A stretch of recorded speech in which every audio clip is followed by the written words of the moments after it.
Don't people with other beliefs think that theirs is true? The reason we can know Christianity is true is because Jesus rose from the dead. How come we can know Jesus rose from the dead? Because there's superb evidence for it.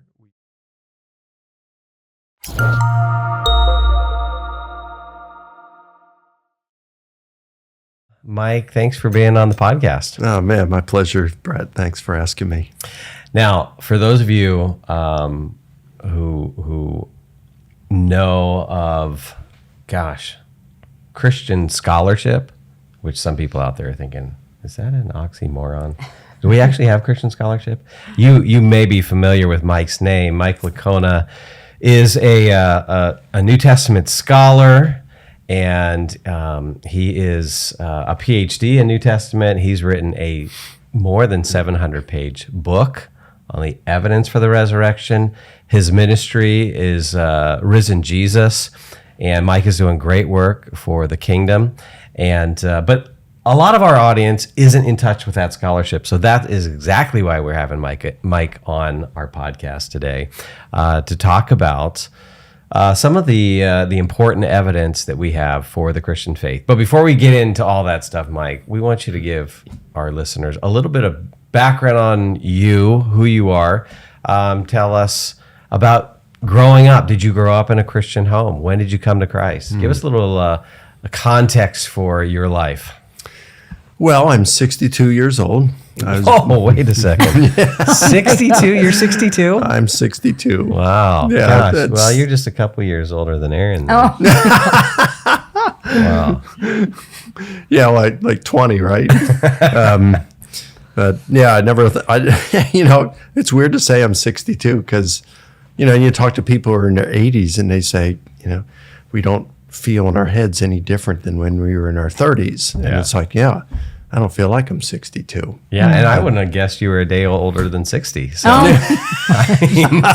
I appreciate that. I remember the day after my 47th birthday, I was at that time working at the North American Mission Board, and I took my birthday as a day off, vacation day, came in the next day, and one of the VPs there said to me, so it was your birthday yesterday? And I said, yeah. He said, well, happy birthday. How old are you? And I said, 47. He said, wow, you don't look it. I said, thanks. He said, you used to. That sounds like someone I could be a friend with. Yeah. So, But he got ripped up one point. Like he brought up a friend of mine, and they were just kind of joking up there at this chapel service, and about an event coming up. And my friend Thomas said, Richard, they said the dress attire is khaki, not tacky. Okay, so you are 62. You 62. lived 62 years of life. Yep. And how did that all begin? It began. Well, okay. I'm just, I don't know that we want to talk it's about like that here. not that far back. Okay, yeah. But did you grow up in a Christian home, Mike? Well, no and yes. So the first 10 years, no. So, all right. So my mom left my dad when I was 5, right, like a couple of days before my 5th birthday, and he was a jerk. He was from Honduras. That didn't make him a jerk, though. But he was from Honduras. But the culture that he had was one where you just womanize. And so I remember him saying to me one time, how many, when I was single, he said, how many girls have you had sex with? And I said, none. I'm waiting until I'm married. Oh, Mike. By the time I was your age, I'd had sex with 40 women. But he cheated on my mom a lot when they were married and beat her. I remember him beating her. And so I don't feel like I have scars from that. I don't know why. I don't. But she left him when I was 5. And I can remember walking to church with my mom in Baltimore City. And I remember asking her, I must have been around 7, 8 at the time. And I said, hey, Mom, how do I get to heaven?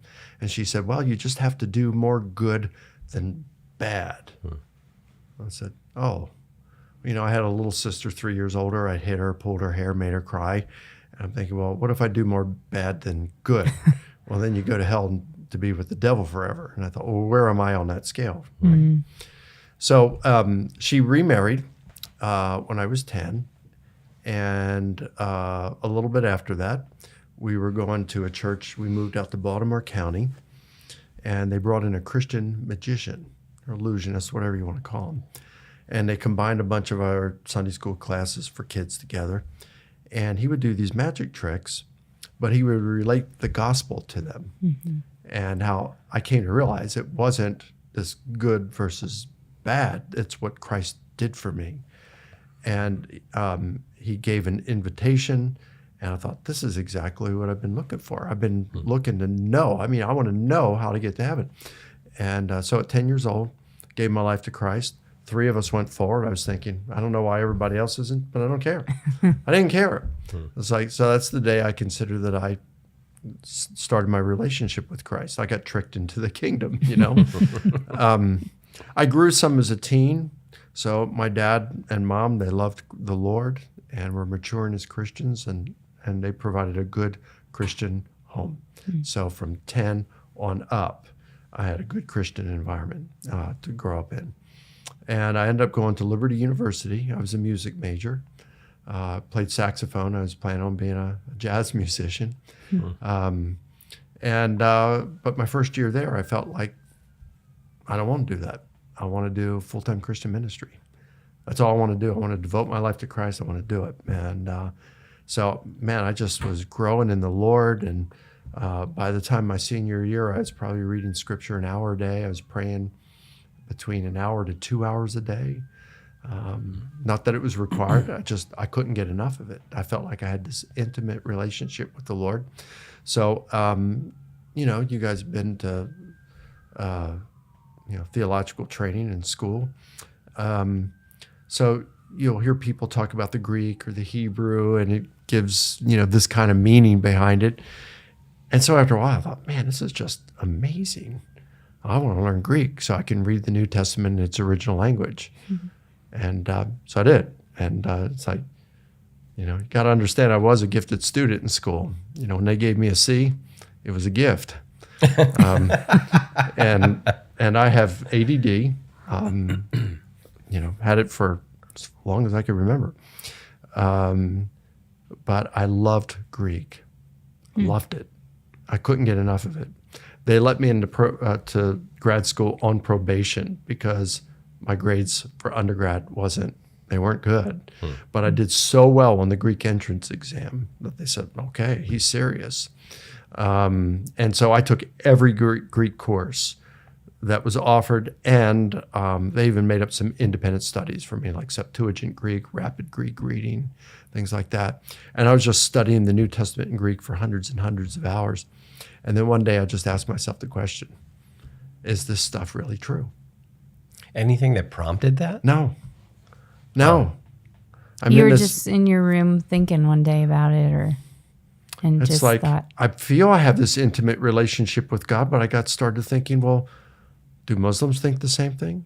What about Hindus, Buddhists? I don't know. Could it be that I've tricked myself into thinking that I've got this intimate relationship with the Lord? I don't know. How would I know?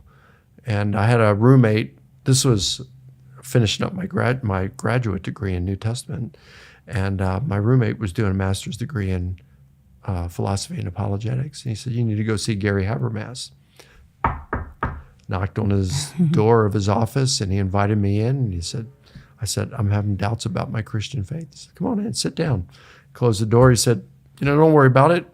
He said, "I get students come in all the time with doubts." He said, "I've had doubts." He said, "What are you doubting?" So we talked, and so he shared with me the evidence for the resurrection of Jesus. Which, by the way, for those who don't know who Gary Habermas is, he's a PhD professor at the Liberty University and one of the foremost scholars. He is the foremost scholar on the evidence for the resurrection. So it's not like this is just kind of anybody. You're able to go to somebody who has the depth and the training and the knowledge to be able to help you walk through this kind of season of doubt that you're going through. Yeah, that's right.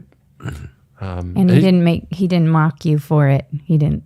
No. I liked his response, like, "Oh yeah, I get students in here all the time." That right away would be disarming. Oh, okay, so I'm not alone in it. What a Yeah. humble response to a student, especially because knowing who he is and he's thinking, there's so much you don't know, but he didn't belittle you for that, or, you No, know, you're right. yeah. And for some reason, Aaron, I don't know why. I've thought about it a couple times. Why didn't I go to any of my other professors? There was one in particular, my Greek professor, who one of the most influential people in my life. I mean, godly man. I don't know why I didn't go to him. I didn't feel comfortable. I don't know if I don't remember. Was it because I didn't want to let them down, or was I embarrassed to go to them? Was it because Gary was a stranger? I don't know. But yeah, he made me feel totally comfortable, and even said he'd questioned. So I walked out of there, probably spent 25 minutes with him, felt pretty comfortable, reassured in my faith. After I finished my coursework in grad school, then I just went out in the real world. And then, I was sharing my faith with skeptics, and they'd raise questions I had no idea how to answer. And then I started to have doubts again. And I called Gary. There was no email back then. So I'd call Gary, and I'd really start, questioning. I remember he calls it the famous Baltimore call. And it was in 1989. And I remember calling him, and I said, Doc, you know that a lot of people don't think that Matthew, Mark, Luke, and John wrote the Gospels. And if they didn't write the Gospels, how do we know who wrote them? If we don't know who wrote them, how do we know we can trust them? And this is really rocking my faith. He said, Mike, do you believe Jesus rose from the dead? And I said, yeah. So why do you believe that? I said, well, you have this minimal facts approach, you call it, where you take facts that are so strongly supported by the data that even skeptical scholars are compelled to grant them as facts. And just taking those facts alone, you're able to build a pretty robust case for the resurrection of Jesus. And I look at that and say, that's all I need. So even if they didn't write the Gospels, yeah, Jesus still rose from the dead. Mike, we've got some evidence that they wrote the Gospels, but even if they didn't, you're right. Jesus still rose. If Jesus rose, is Christianity true? Yes. Well, then why are you allowing the authorship of the Gospels to rock your faith? I think I see what you mean. Well, what do you do with all the alleged contradictions in the Gospels? I mean, Mike, did Jesus rise from the dead? Yes. Mike, we've got a lot of answers to these, but let's just say for the sake of argument that some of them are wrong. And let's say there are errors and contradictions in the Gospels. Did Jesus still rise from the dead? Yes. Why is that again? Minimal facts. Well, then, if Jesus rose, is Christianity true? Yes. Then why are you allowing gospel contradictions to bother you so much? All right, Doc, I think I see where you're going. But what do you do with the genocide text in the Old Testament? Mike, did Jesus rise from the dead? That was a game changer for me, because now it's like, no matter what the objection is, if Jesus rose, it's game, set, match. Christianity's true, period. And now I recognized from that point on, I could look at these things with an entirely open mind and come to my own conclusions, after investigating it, and do it with integrity. I didn't have to worry about Christianity being discredited because Jesus rose. So it's like, yeah. So that's how I got involved in apologetics. That's how it started. That's how it all started. Yeah, I love the recounting of that story, because just several observations. Number one, Aaron kind of mentioned it, is you had somebody in your life who wasn't afraid of your questions and didn't freak out over them. And I think that is really instructive to us, especially as Christian parents, as grandma and grandpa, or as an educator or a youth pastor, whoever it is, to be able to hear those questions, even if it's coming from your own kid, and not to flip out, and just to relax and realize it's actually that's pretty normal, and it's also an opportunity to then take your kid deeper to help provide the evidence. So don't look at it as necessarily a challenge, but an opportunity. Doubt can be an opportunity for growth in someone's life. It can actually be this real motivating factor, as it was in your life. And then to have someone who could help you think carefully through it. Okay, well, what is essential to make the case that Christianity is true? Do we need a Bible that's error-free? Do we need inerrancy, right? What doctrines are key for us to be able to say Christianity is true? And a lot of Christian adults can't even think carefully through that, or just have no clue, and they think, oh gosh, if there are errors in the Bible, then this would upset the whole thing. And you think about it for a second. First century, you had thousands of people become Christians before the New Testament was written, before any of the Gospels were written. Mm-hmm. So if Christianity is not true because there are contradictions in the Gospels, what do you do with Christianity before the Gospels? Yeah. You know? Yep. Yeah. And so you had someone who could kind of wisely guide you through that. Yeah, and you know what? Something you said, and I agree with you 100% on it, is we don't have to run from this stuff. In fact, it's bad if we do, because there are people out there who would say, don't ask those questions. No, ask those questions. And if you tell someone you're not to ask those questions, then that communicates to them, well, you don't have answers to them. Mm-hmm. There aren't any answers to them. Maybe these doubts are something I should be entertaining even more. Yeah. Yeah. And if you shut down the questions, and Aaron and I talk about this all the time on the podcast, if you shut down the questions, your kids don't stop asking the questions. They just stop asking you the questions. Ooh. And they move on to someone else. They Google it, right? Or they go to Siri, they go to their smartphone, they go to their friends, they go to YouTube. They'll go to all kinds of other sources. Mm-hmm. And so you want to calmly field those questions. And when you don't know the answer, you say, I don't know. That's a really good question. Let me look up some resources. Let me find some books or some articles or some videos out there that will help us, and let's go through this together. Mm-hmm. And it's so important that we create that space where we want our kids doubting with us, not away from us. Mm. So I'm thinking about how Dr. Habermas, that approach he took with you of bringing you back to what you knew was true, had good reasons to believe was true. And so it sounds like everything hinges on the resurrection. And that's kind of what we want to get to with you, and thinking about how we talk about Christianity with our kids, how we present it to them. What we present to them are some of the real basic things that are fundamental to it. But so after that interaction, is that when you thought, okay, now my ministry is really going to be focused on the resurrection? Because you were talking to people, you were evangelizing, you were doing things. And just now I know the ending point with Mike. So I'm thinking, is that when, for you, did that kind of clarify, this is something I want to get good at or get really a lot of knowledge in, so that I can help other Christians, be a better witness for Christ?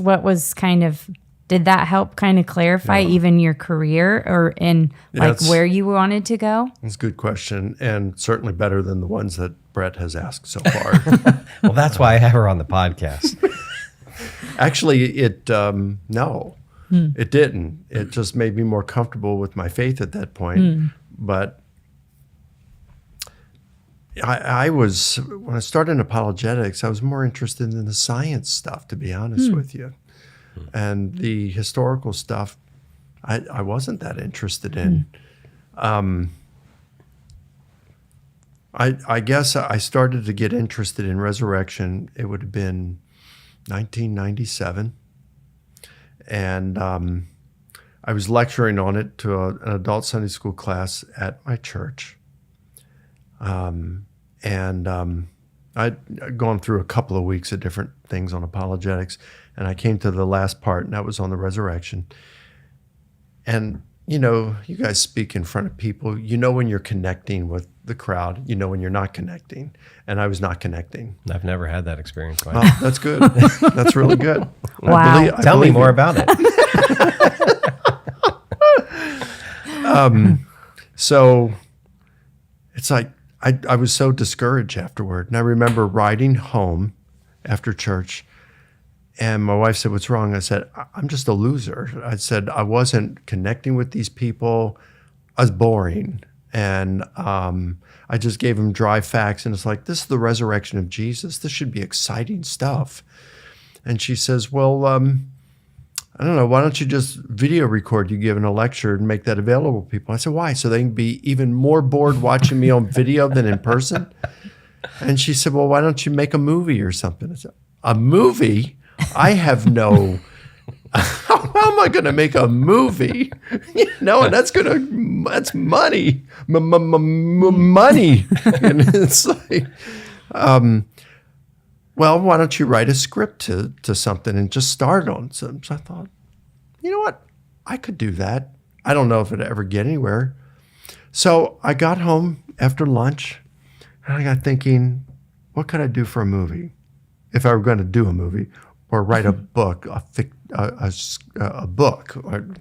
So I thought, why don't I do something like, you know, with the Scopes trial, but instead do it with the resurrection. Something that ended up being like you found in God Is Not Dead, Part 2. Only this was 1997, a few decades before that movie came out. And so I thought, I'll do that. I'll have a professor who's teaching a class on religion. Student says something about resurrection. Well, if resurrection happened, what's that mean about other religions? Is it false? Yes. And the student complains, the professor gets fired, and then the professor takes the school to court. And so I end up like doing this. And I self-published a book. It was called Cross-Examined in 1998. No way. Years before Frank came out with that name for his ministry. So Frank still hasn't paid me for that name yet. But He owes you. That guy is slimy. You know. Oh I mean, my let's God. don't tell him we said this. But, no, that's incredible. yeah, the only people here, just us. Just us in this room. And whatever, thousands of people, but they won't tell him. No, nobody will. No, say don't anything to tell Frank you said that. Okay. Yeah. So the really good part about that book, it only sold like 2,000 copies. I mean, but you know, I did it when I was lecturing, self-published and everything, and it got made into a church play that was done down in Fort Lauderdale, Florida. And D. James Kennedy's right-hand man came to that. This was like 2004. Came to it. We sat next and he said, man, Mike, this needs to be made into a movie. No way. Yeah. So I ran it by a couple of places. Nobody was interested in it. But the good part about that book was that it really made me think creatively on how to share the evidence for the resurrection in an entertaining manner. Because as I'm going through the different interactions between the prosecuting attorney, the defense attorney, the witnesses, and you come up with creative ways, humor, illustrations. It's like, I can use this. And all of a sudden, my public speaking, I started getting asked a lot because I became a better public speaker as a result of that. Yeah. And that's what got me interested, really interested in the resurrection of Jesus. Because I remember as I'm going through these things, I'm trying to think as the defense attorney. Yeah, the defense attorney would be the school, for representing the school actually, right? Because the professor is suing the school. I'm trying to think like the defense attorney, how can I poke holes in this case for the resurrection of Jesus? And I'm really trying to do it. And I'm trying to come up with better things than what I'm used to hearing. And then I start to doubt. Hey, Gary, Doc, how would you answer this? And I'd call him, you know, and it's like, so I really wrestled through it. It really helped me take my knowledge of the resurrection to the next step. Now, I'll throw in one more thing. Then the year 2000 came along. and there was going to be this mock court in Virginia Beach at Regent University in the law school. And they brought in some people. Jay Sekulow was involved in this, and they brought some others in. And it was like presenting the case for the resurrection before the court. And they asked me to do the brief for it. So I did all this research, more research to come up with a case for the resurrection. And that formed a lot of what's in this book. Yeah. And so for those who are watching on the YouTube channel, you can see the cover here, but Mike co-authored a book with Gary Habermas, who we've been talking about, called The Case for the Resurrection of Jesus. And this is a great book. It's we'd say it's a really accessible book. I mean, you guys tried to pitch this at a level that you're Even a Southern Baptist could understand. You know? Ouch. well, there Mike. goes the 3 Southern Baptists who are listening anyway. Yeah, I worked for them for 7 years. I mean, I'm entitled to joke like that. Absolutely. I grew up in a Southern Baptist church. Okay. And I've got a whole lot, I just got a whole lot of Southern Baptist jokes that I I just know, want I was- to, nope. but okay. Aaron will check that. But no, The Case for the Resurrection of Jesus is a great book. This is a book that anytime I will do like a popular level talk for students on the resurrection, I put your and Gary's faces up. Oh. And point them to this as the resource to get. This is the one resource I give to audiences to say, hey, okay, start here, and this will give you plenty of lay out the evidence in a clear way that will give you confidence for your own views, but also give you the kind of tools you need to engage the skeptics. So Have you played the game in the back? I have not. So there is a DVD or a compact disc, a CD in the back here, and I have not ever played the game. Oh, you're kidding. Okay, so unfortunately, it's for PC only. It won't work on a Mac. Oh, maybe that's why I've never played. We had a company that I think that this game, it's a game, and it takes this book, it raises the bar to a level that wasn't there previous. I don't think another book has met the bar of this for a lay level book as like a self-study course. We had a company that made tank simulators. They were a defense contractor. They made it for the Department of Defense, tank simulators. And I spoke at a church up in Northern Virginia. And this guy comes up and he says, I really like the idea, because I had this idea about making a program to help you master the information in the book. He said, I'd like to volunteer our company to do that for you. They put in over $250,000 worth of labor to create that game. What? It is a simulated television game show with an animated game show host who's hilarious. And it will help you master the information in the book. That's crazy. Yeah, it's fun. It is a fun game to play. But it only works on a PC. Yeah, unfortunately. Okay, so we're gonna have to hunt down a PC. In I fact, don't know if I even have friends who have PCs anymore. that company did so well that it was done on, I think Macromedia Director is how they created it. And in order to get it approved, you actually had to send it off to Macromedia to get their permission at the end. So we had to do that. And they were like, we didn't know our program would do this. Oh wow! So this would be. That's how I mean, good so they this is were. a great tool for parents. Oh, absolutely. Because you've got this interactive thing. Okay, we got to figure out, Mike, how to get this online. I know. I don't know how to do it. There's got to be a way, Micah. Let's look into that. There's got to be a way Micah, you have that we homework. could put this tool online so that when someone buys the book, they don't. I mean, Yeah, 'cause CDs. They're out. Yeah, I mean, no don't one even uses. know I how mean, we play it. we throw CDs at each other now, but I don't. So anyway, we gotta let's figure that out. We gotta bring Mike into That's pretty funny. I've had 5-year-olds play it, and they'll just sit there, play it, and laugh because I'm not going to give anything away because of what the game is, but it's fun. Okay. It's fun to play. If you take too long to answer, the game show host gets on you, and we'll do all kinds of Well, stuff. I'm glad you mentioned that kids can play it too, because wow, Yeah. 5-year-old.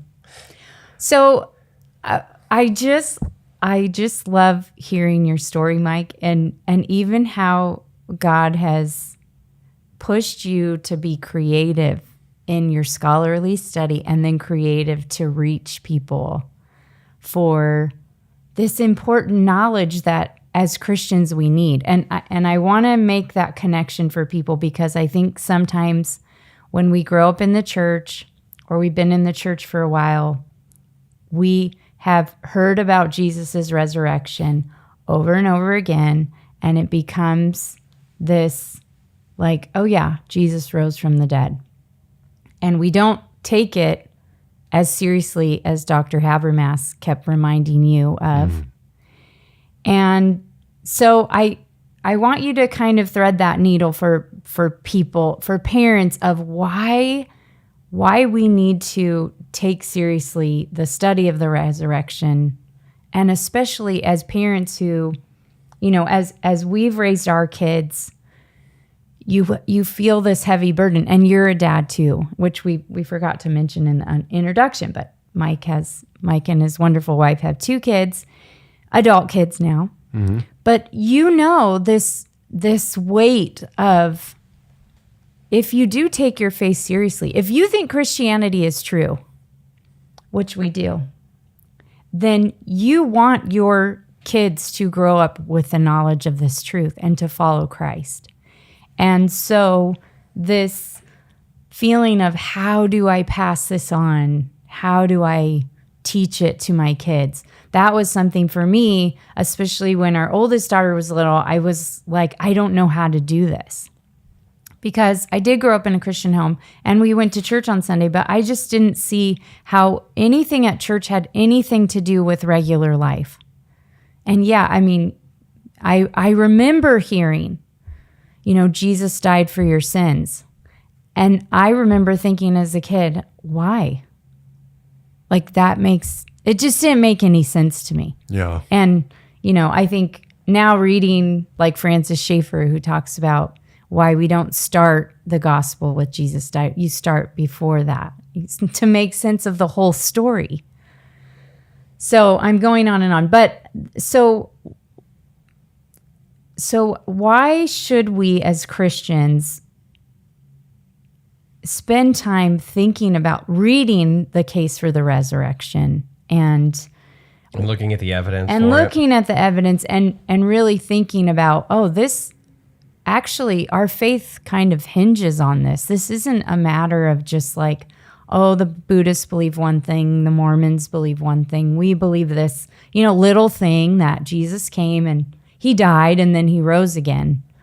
But actually, our faith hinges on it. Like Paul talks about that. If it's not true, this whole thing's a joke. Mm-hmm. And we're kind of, people should feel sorry for us because we believe this crazy thing. And Paul hinges it on the resurrection. So, well, maybe we could start with, how did you teach your kids about the resurrection? I mean, how were you still getting your PhD at this time when you were having kids? Yeah. Yeah.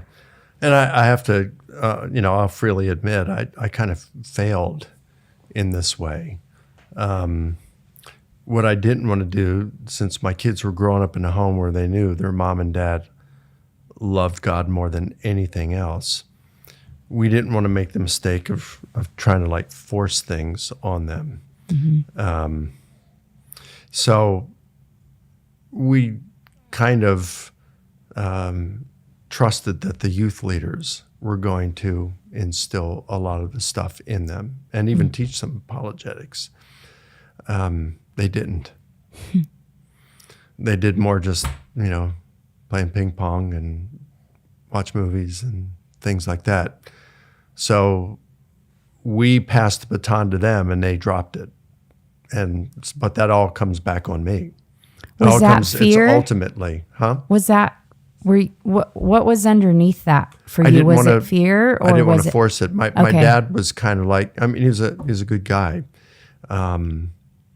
But I kind of felt like religion, even though I was growing during my teens, It's like we just heard it so much, we got kind of tired of it. I didn't want to make that mistake with my kids. Okay. So I went too far in the other direction. And then when I was doing my PhD, I'm working a full-time job. I'm on the road 130 to 140 days a year at that time.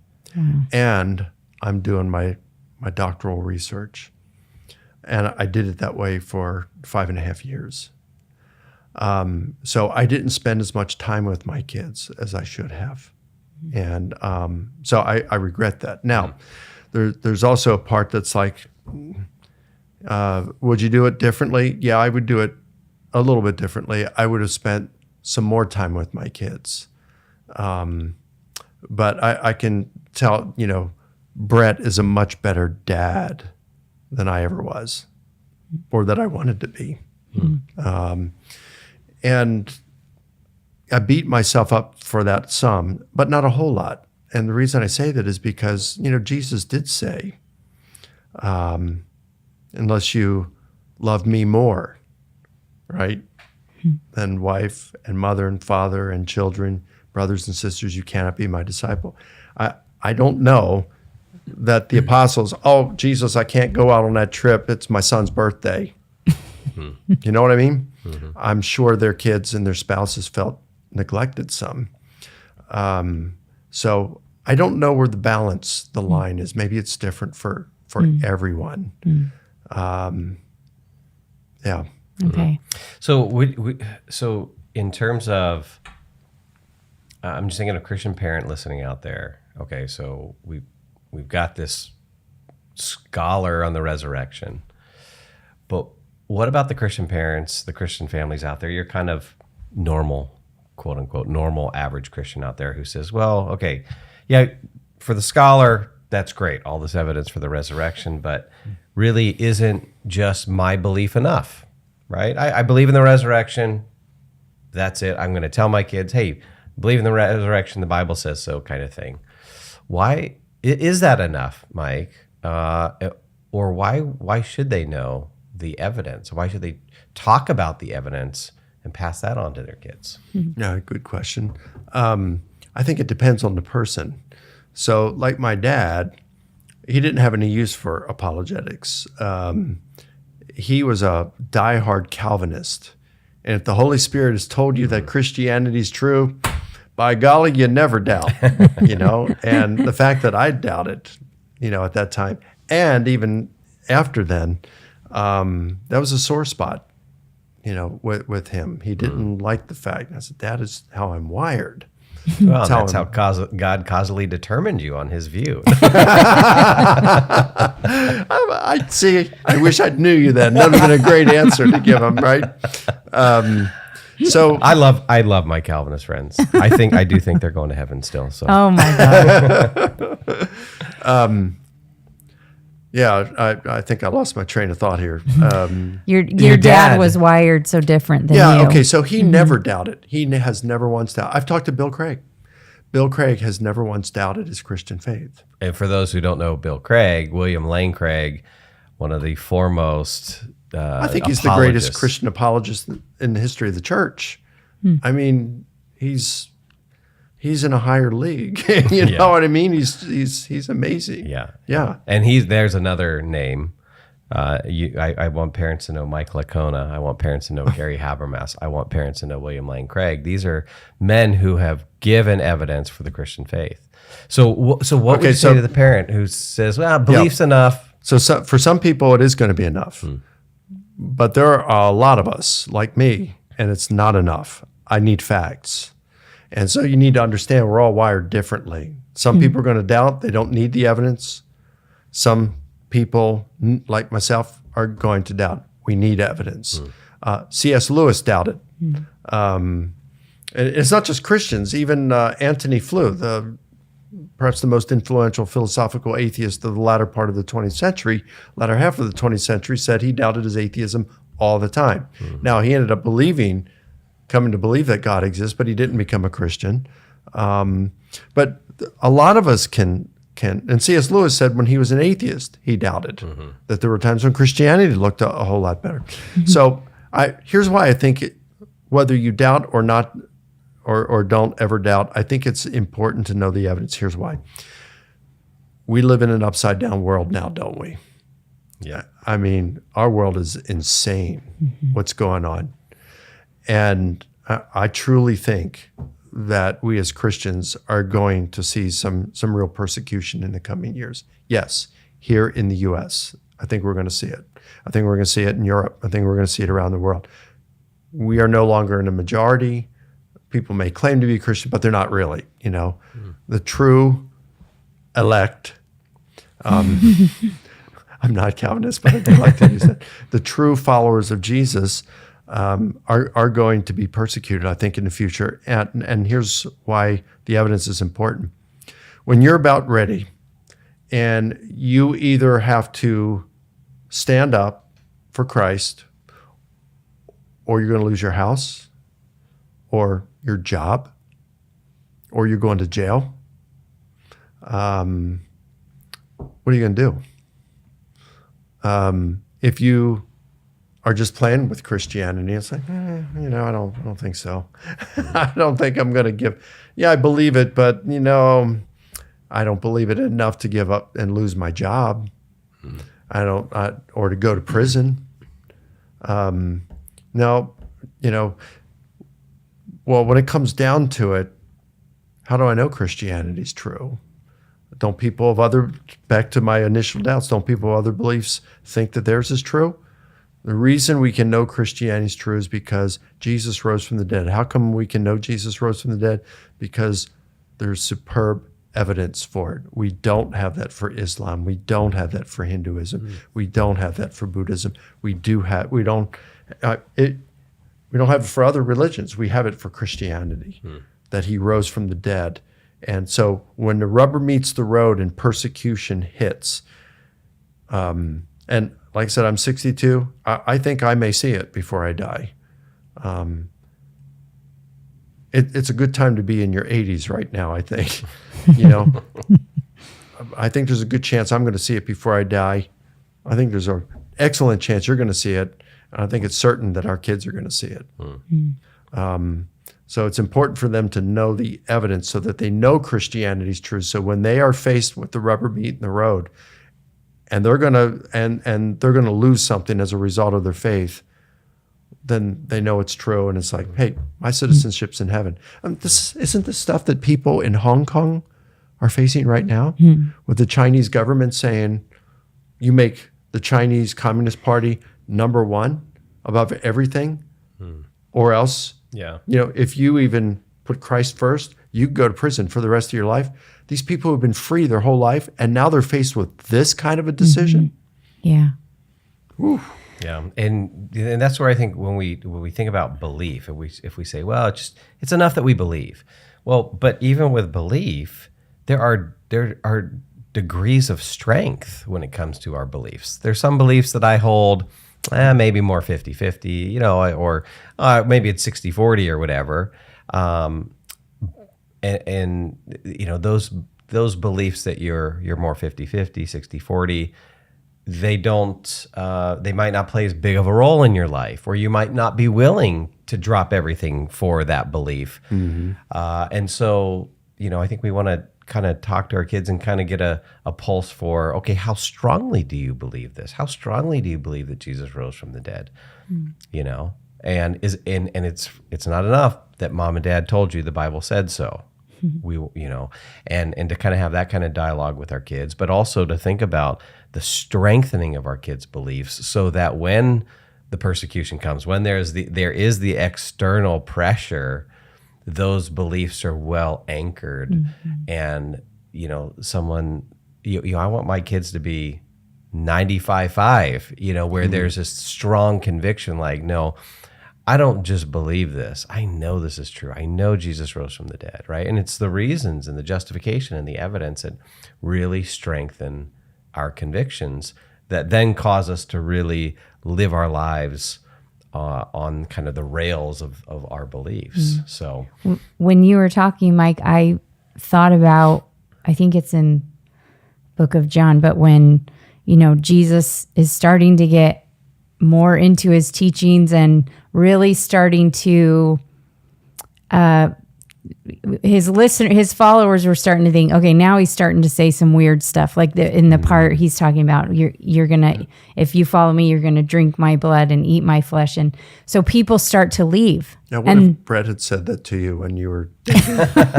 She did ask I would me have into left. her heart when we first met. I absolutely did not.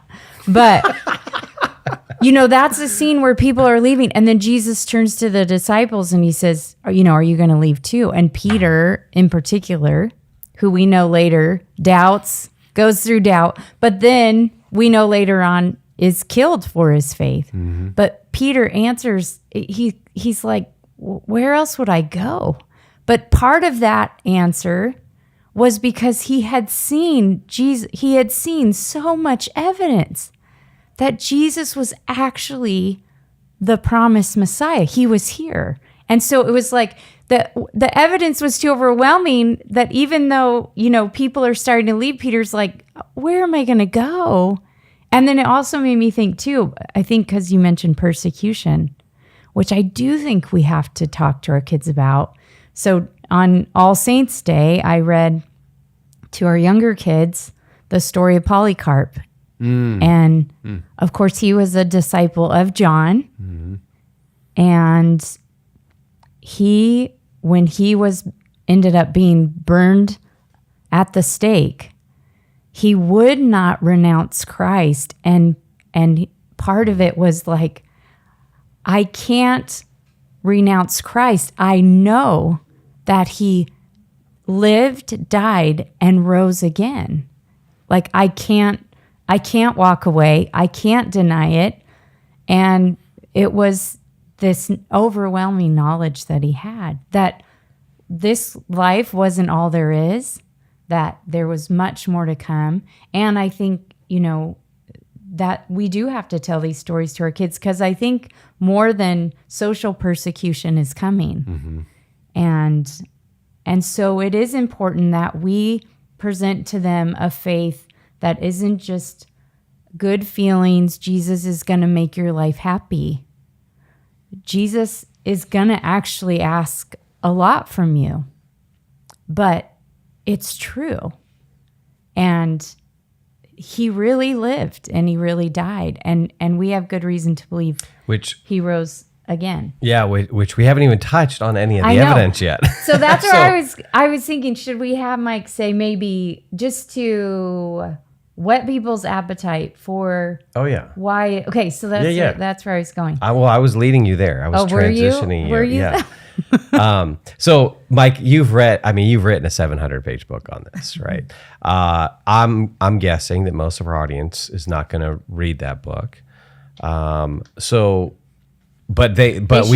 should. It should be a resource in your home. Yeah, and a couple of thoughts on that. Like, number one, even if you don't read that book, even to get that book and have it on your shelf, it looks impressive. And it's number one, going to make you look smart. Number two, but there is this almost.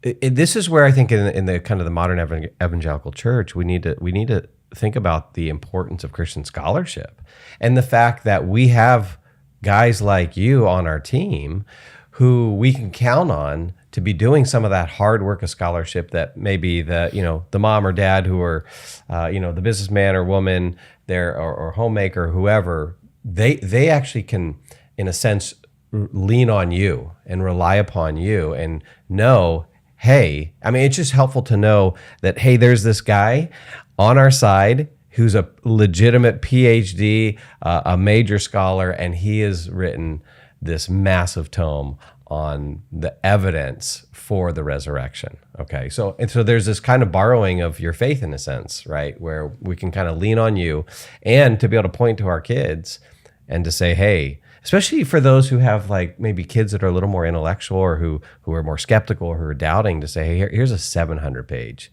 volume on the historical evidence for the resurrection. So there's that aspect of it. But you've also given us a more accessible work in the case of the resurrection of Jesus. But just lay out for us maybe for parents, so kind of your ordinary mom and dad out there who don't have scholarship background, but What would you say to them in terms of, hey, here's some of the evidence you want to point your kids to for the historical resurrection of Jesus?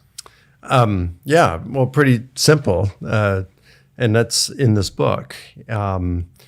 So you just have to start off with one fact, and that is the disciples were claiming Jesus rose from the dead and appeared to them. That's all you really need to start with. You don't even have to show that they believed it. You don't have to show that Jesus rose or that they even believed it. You just have to show that they claimed it. So that's just a really modest, Real modest. real modest statement right there. Yep. These guys in the first century claimed that Jesus of Nazareth rose from the dead. Right. How do we know that? Well, Gary and I in our book, we have the acronym POW, P-O-W. P stands for Paul. So you've got Paul, and in 1 Corinthians chapter 15, he gives the gospel message, and then he gives an outline, the death, burial, resurrection, and resurrection appearances of Jesus.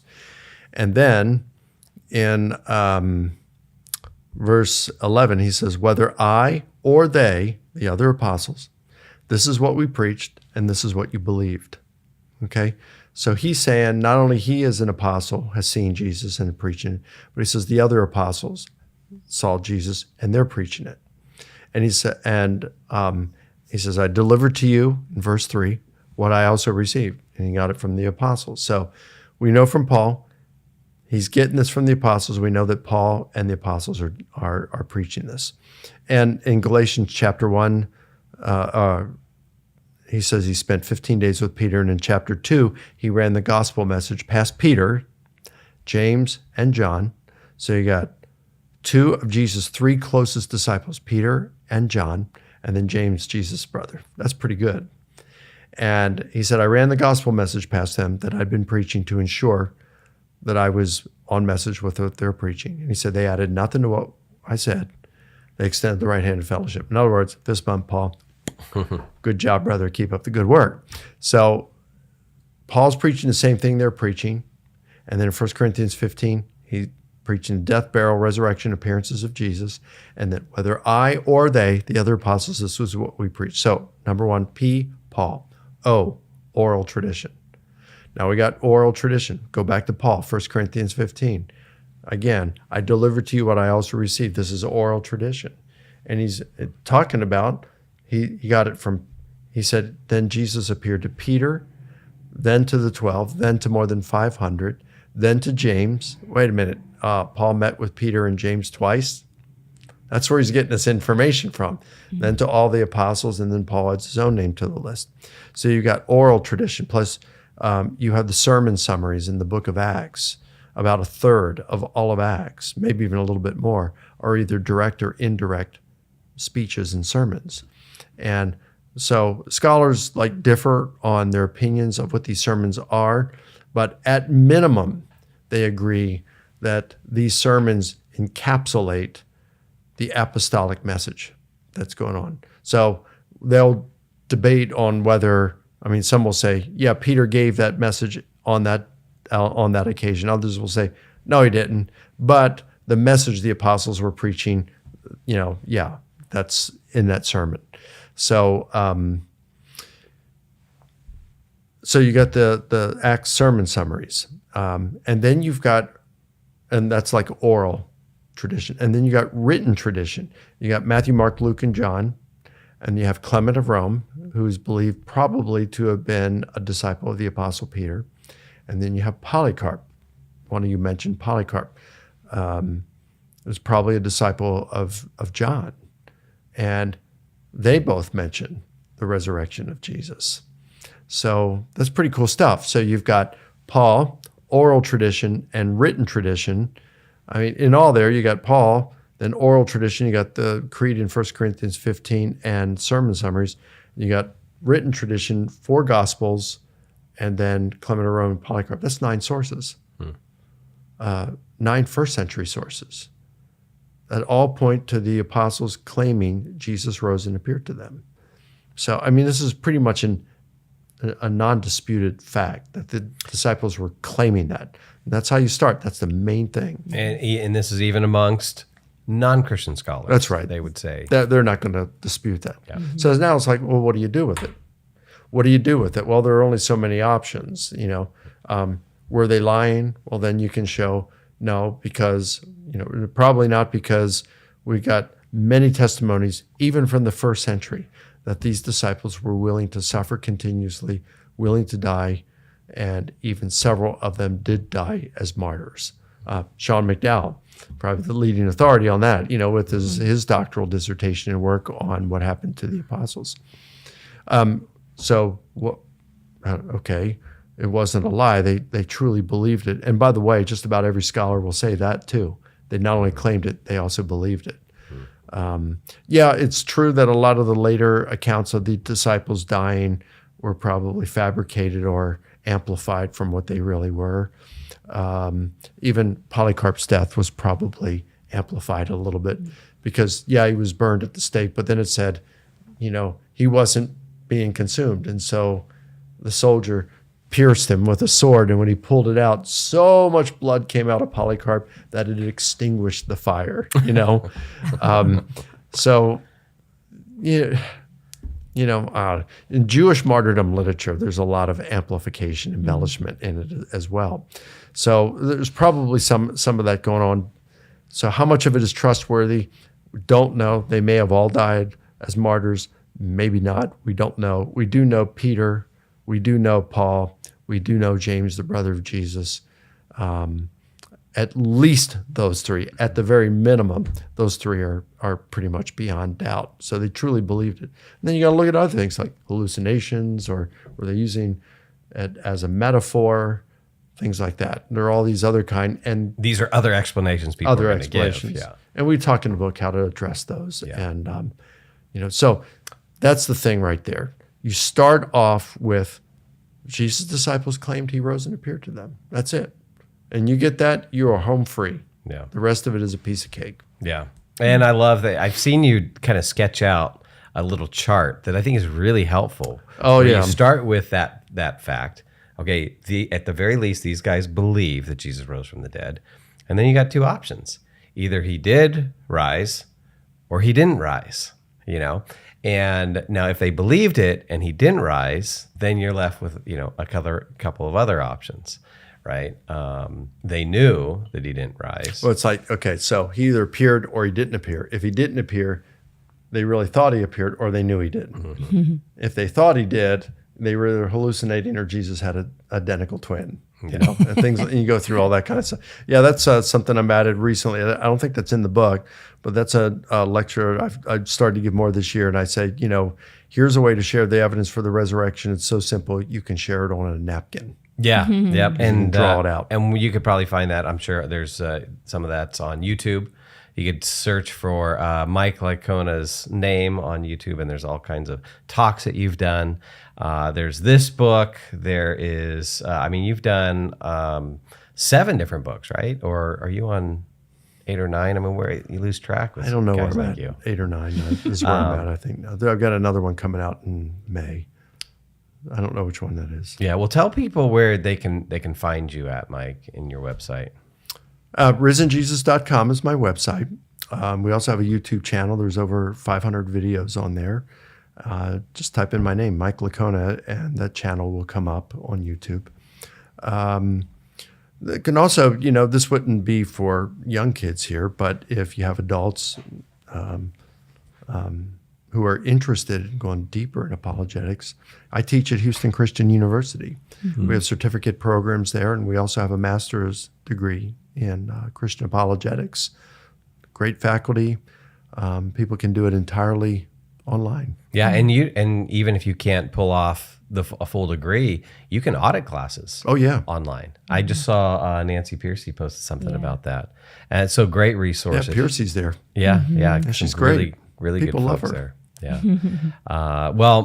Mike, this has been a great conversation. I mean, it's just been real personal to hear kind of your own personal journey, the doubt that you struggled with, some of your parenting struggles, your scholarship, and everything in between. So. Yeah, I have loved hearing your story, Mike, because I think just as a mom and as the parents listening, you we have no idea what we're preparing our kids for, what kind of life they're going to lead. And I just think about little 5-year-old Mike walking to church with your mom probably just thinking, her marriage just fell apart but God was with you and God was with her. And it makes me just love and wonder at God just hearing your story, because little Mike, he took and watched over you and made you the way you are. And even I think it's encouraging for parents to hear. And I love how honest you were about like you having ADD and not getting some C's in school. And sometimes things like this happen with our kids and we think, oh no, they're going to struggle the rest of their lives. Or, oh no, this is the worst thing. I thought they would do this and now they won't be able. Your mom had no idea what God was going to do in your life. And it's always, I think, just encouraging to hear people's story. And we love that you are a brother in Christ on our side, working for the cause of Christ and spreading the gospel. And